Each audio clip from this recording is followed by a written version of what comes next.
Hello to all. I am Ajita Saraswati, Assistant Professor from Chanakya College of Education. आज हम पढ़ेंगे DElEd class में, DElEd first year की class में. इसमें सब्जेक्ट कोड है F6 और सब्जेक्ट का नाम है जेंडर इंक्लूसिव एजुकेशन, जेंडर में समावेशी शिक्षा. इसमें हम लोग जेंडर विशेष पे बात करेंगे, जिसमें ये कि जेंडर के साथ जो हम भेदभाव करते हैं, तो इस जेंडर विशेष में आज भेदभाव के बारे में चर्चा करेंगे. और इसमें परिवार का क्या दायित्व है, क्या कार्य है, और ये यहीं से शुरू होता है. इस पे हम लोग चर्चा करेंगे, पढ़ेंगे. आइए, इसमें हमारा आज का टॉपिक है लैंगिकता हेतु समाजीकरण में परिवार की भूमिका. लैंगिकता हेतु समाजीकरण में हमारे परिवार की क्या भूमिका है. हम हमेशा अपने समाज में देखते आए हैं कि भाषा, जाति, देश, जन्म स्थान आदि के आधार पर मनुष्य से भेदभावपूर्ण व्यवहार करते आया है, और आज से नहीं, वो सदियों से करते आया है. इसी प्रकार का एक भेदभाव लैंगिकता को लेकर के किया जाने वाला भेदभाव, जो स्त्री पुरुष दोनों ही ईश्वर की अमूल्य कृतियां हैं, इनके बीच किया जाता है. या हम यूं भी कह सकते हैं कि एक व्यक्ति के दो आंखें हैं, दोनों समान हैं. एक आंख से हम 1 किलोमीटर देखते हैं, तो दूसरी आंख से भी हम वहीं तक देखेंगे जहां से हमारी एक आंख देखती है. तो ये समान दृष्टि है. तो हमें इस ईश्वर की बनाई हुई दो जीव, जो मानव जीव से स्त्री और पुरुष लिंग है, तो स्त्री और पुरुष इन दोनों में हम विभेद क्यों करते हैं. तो ये जो चीज है, दोनों आंखों की जो हम उदाहरण स्पष्ट कर रहे हैं, तो फिर भी स्त्रियों को सदैव ही पुरुषों की अपेक्षा नीचा समझा जाता है. उनसे सम्मानपूर्ण तथा बराबरी का व्यवहार नहीं किया जाता, क्योंकि कोई भी व्यक्ति के विचारों, आदर्शों, मान्यताओं, दृष्टिकोणों की नींव जो है परिवार में ही पड़ती है. अतः हम इस ज्वलंत समस्या का समाधान परिवार में ही देखने को मिलता है. ये जो भेदभाव अधिकतर कहां से जन्म लेता है, वहीं से जन्म लेता है. परिवार की भूमिका किसी भी व्यक्ति के जीवन के लिए अत्यधिक महत्वपूर्ण है. पुरुष प्रधान समाज में ये जो पुरुष की जो जादू है, पुरुष प्रधानता की जो जादू है, उसको तोड़ने का कार्य इसको तोड़ने का कार्य परिवार द्वारा ही संपन्न किया जाए, और तो ही हो सकता है. क्योंकि यदि परिवार स्त्री पुरुषों की समानता में विश्वास नहीं करे, तो संवैधानिक जो उपबंध हैं वो धरे के धरे रह जाएंगे. प्रत्येक बालक और बालिका परिवार के संरक्षण में ही बढ़ते हैं. अतः परिवार को उनकी समानता का पाठ पढ़ाकर हम लैंगिक भेदभाव को समाप्त कर सकते हैं. तो आइए हम कुछ बिंदुओं की चर्चा करते हैं कि इसमें परिवार की भूमिका क्या होनी चाहिए. यहाँ है सर्वांगीण विकास का कार्य. परिवार में ही स्त्री और पुरुष, बालक और बालिका का सर्वांगीण विकास का उत्तरदायित्व होता है, और ये कार्य वही संपन्न करता है.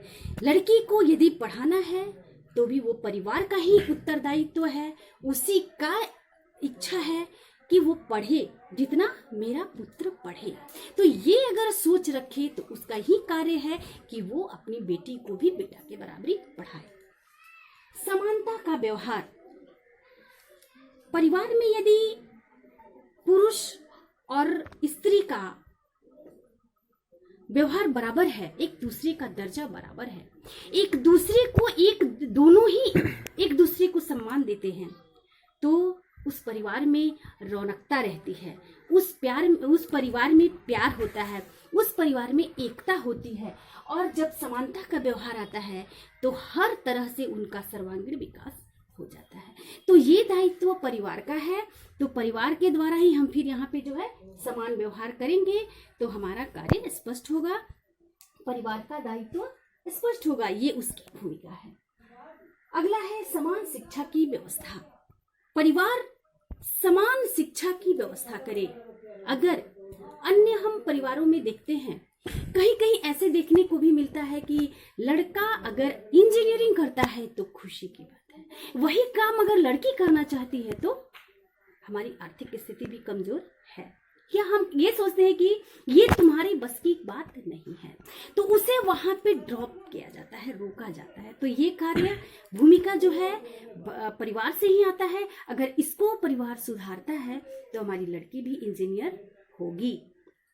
अगला है उदार दृष्टिकोण का विकास। उदार दृष्टिकोण, यदि बालक और बालिका दोनों के लिए हमें व्यवहार जो है उदारतापूर्ण होना चाहिए। यदि आवश्यकता कपड़ों की लड़की को भी है तो लड़का को भी है, लड़का को भी दे सकते हैं, लड़की को भी देंगे, ये सोच हमें रखना होगा। उसकी स्वास्थ्य की भी देखभाल करनी होगी, उसकी जो वो बात कह रहा है उस पे भी हमें अमल करना होगा।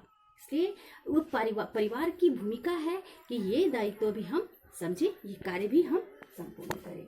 बालिकाओं के महत्व से अवगत, बालिकाओं के महत्व से अवगत, हम यूं ही कह देते हैं कि खाना पकाना बहुत बड़ी बात नहीं है, लेकिन जब खुद खाना बनाना पड़ता है, खुद खाना पकाना पड़ता है, तो फिर एहसास होता है कि माँ या बहन उस सारे कार्य को विधिवत सजा कर जब पूर्ण करती है, तो खाना बनाकर जब थाली सामने लाती है तो कितना काम उसमें करना पड़ता है। तो ये जानकारी भी हमें इस परिवार में ही मिलता है। तो ये जो है बालिकाओं के महत्व से अवगत कराना होगा कि जिस प्रकार का महत्व लड़का का है, बालक का है, उतना ही महत्व मेरी लड़की का है। अगला है साथ साथ रहने, कार्य करने की प्रवृत्ति। साथ साथ रहने, हम अक्सर देखते हैं कि अगर भाई और बहन अधिकतर एक साथ रहते हैं तो वहाँ हम बाउंड लगाते हैं, हम परिवार के सदस्य उसको कहते हैं यहाँ आपको नहीं जाना। एक साथ यदि लड़का और लड़की हंसता है, बोलता है, बातें करता है, तो वहाँ हम रोक लगाते हैं, वहाँ इस बात को कहकर रोक लगाते हैं कि तुम उसकी बराबरी नहीं कर सकती, वो जहाँ जाए वहाँ तुम नहीं जा सकती। तो ये भी है कि हमें क्या करना है कि साथ साथ रहने, साथ साथ रहने से व्यवहार या परिवार या वो बालक नहीं बिगड़ सकता। जरूरी है कि एक उसका सिंचित दायरा हो। अगला है पारिवारिक कार्यों में समान सहभागिता। पारिवारिक कार्यों में समान सहभागिता, यदि लड़का मार्केटिंग कर सकता है तो लड़की के लिए ये कार्य शिकायत है, सो गलत है। लड़की भी उस कार्य को बखूबी सराहनीय पूर्ण करके निभा सकती है। तो ये दायित्व हमें दोनों को समान देना होगा। जिस प्रकार से अगर लड़का अपने रूम का, अपने घर का साज सफाई में ध्यान दे सकता है, लड़की दे सकती है, तो लड़का भी दे सकता है। वो भी बेडशीट बिछा सकता है, वो भी पर्दे को ठीक कर सकता है, वो भी स्विच ऑफ कर सकता है, वो भी माँ के साथ घर में हाथ बटा सकता है, सब्जी काट सकता है। तो ये सारी जो चीजें हैं वो परिवार के कार्यों में समान सहभागिता हो। अगला है हीनता युक्त शब्दावली का प्रयोग निषेध।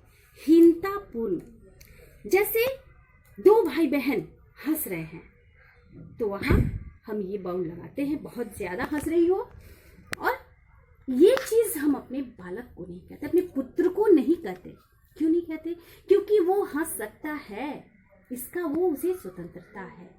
तो ये जो हमें हीनतापूर्ण, तुम लड़की है ये नहीं कर सकती, तुम लड़की है इतनी रात को बाहर नहीं जा सकती, तुम लड़की है साइकिल नहीं चला सकती, तुम लड़की हो बाइक नहीं चला सकती, तुम बहू हो अपनी ससुराल की देखभाल नहीं कर सकती। तो ये चीज जो है हीनता का भाव है, जिससे उसकी स्त्री की, एक बालिका की महत्वाकांक्षा को ठेस पहुंचता है, आत्मा को ठेस पहुंचता है और वह कर पाती है। अगला है अंधविश्वासों तथा जड़ परंपराओं का बहिष्कार। अंधविश्वासों, जैसे 12 वर्ष की लड़की की शादी करना, कन्यादान देना शुभ माना जाता है, उससे हम पवित्र होते हैं। तो ये सारी जो है ना, ये बात अंधविश्वास है, इसको हमें रोकना होगा। अगला है सामाजिक वातावरण में बदलाव। सामाजिक वातावरण में बदलाव, यदि घर की बहू घूंघट करती है और उसे बाहर जाना है तो नहीं जा सकती, यदि घर की बहू नई नवेली है तो उसकी नौकरी यदि लगती है तो उसे नौकरी नहीं करना, उसी क्लासेस करना है तो उसे क्लासेस नहीं करना, क्योंकि वो बहू है, वो स्त्री है, वो बाहर, घर के बाहर नहीं जा सकती। अगला है उच्च चरित्र तथा व्यक्तित्व का निर्माण।